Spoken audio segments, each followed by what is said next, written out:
Yeah, when fleet police drive crazy and put lives at risk, you might think those suspects would routinely get the book thrown at them. Well, think again. Tuesday's chase had the markings of a Hollywood movie, with all the U-turns, the close calls, and the wild catch me if you can through downtown. The suspect could face charges of felony evading and a maximum 10 years in prison.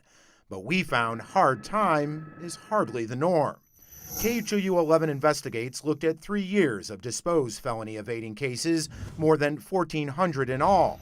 We found only 48% of those charged went to prison, and the average prison sentence, 3.5 years.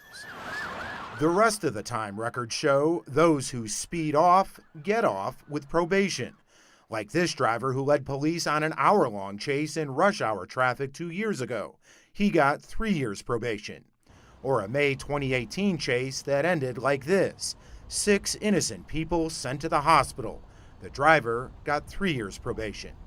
Records show over the past 3 years, more than half, 52% of felony evading cases end up with probation. Some of those records show went out and did it again.